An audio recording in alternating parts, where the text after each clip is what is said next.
بسم اللہ الرحمن الرحیم۔ السلام علیکم۔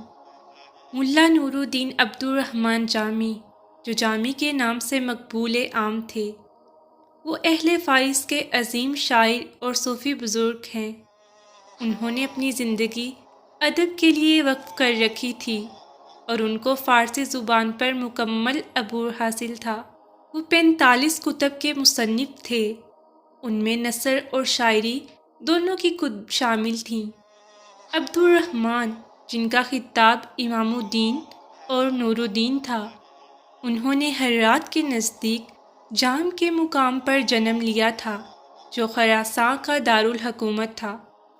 انہوں نے 23 شعبان 1817 الہجری 7 نومبر یعنی 1414 بعد از مسیح کو جنم لیا تھا، اور اپنے جائے پیدائش کے مقام کی نسبت سے انہوں نے جامی نام اپنایا تھا، جس کا مطلب ہے شراب پینے والا پیالہ، اور اس کے علاوہ اس کا یہ مطلب بھی ہے کہ جام کا رہائشی۔ انہوں نے 18 محرم میں وفات پائی، اور ان کی وفات پر تمام شہر نے سوگ منایا تھا۔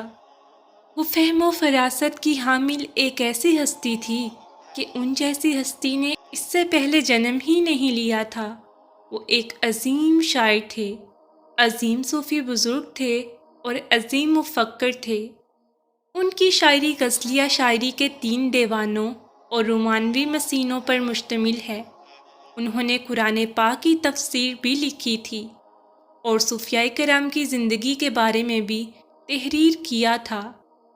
اس کے علاوہ عربی گرامر پہ بھی قلم آزمائی کی تھی۔ جامی کے ہم عصر ان کی عزت و توقیر سر انجام دیتے تھے۔ نہ صرف ان کے ہم وطن ان کی توقیر سر انجام دیتے تھے، بلکہ سلطنت عثمانیہ کے سلطان بھی ان کا احترام کرتے تھے اور ان کو اپنے درباروں میں متعارف کروانے میں فخر محسوس کرتے تھے۔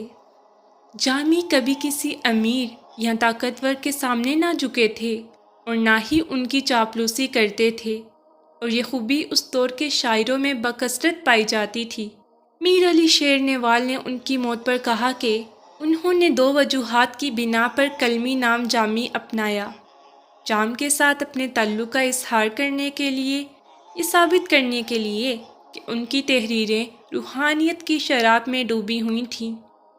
میری جائے پیدائش جام ہے اور میری قلم کا قطرہ شیخ الاسلام کے جام کا گھونٹ ہے۔ یہی وجہ ہے کہ جامی میرا کلمی نام ہے، جو 2 مقاصد کی تکمیل سر انجام دیتا ہے۔ سعدی، خسرو اور حافظ کے بعد غالباً ہندوستان میں جامی کا اثر و رسوخ پایا جاتا ہے۔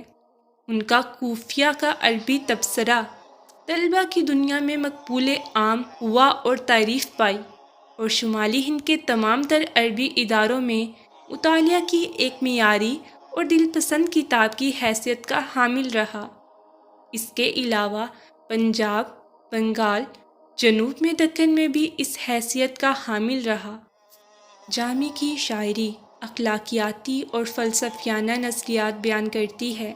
ان کی شاعری تازگی اور وقار کی حامل ہے۔ ان کی بہارستان سعدی کے 18 ابواب سے مشابہت کی حامل تھی۔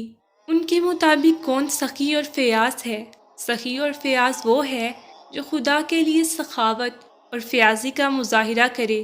جو سخاوت اور فیاضی نام کمانے اور صلہ کمانے کے لیے کی جائے، وہ خرید و فروخت کا معاملہ ہوا، جبکہ سخاوت اور فیاضی ہرگز نہ ہوگی۔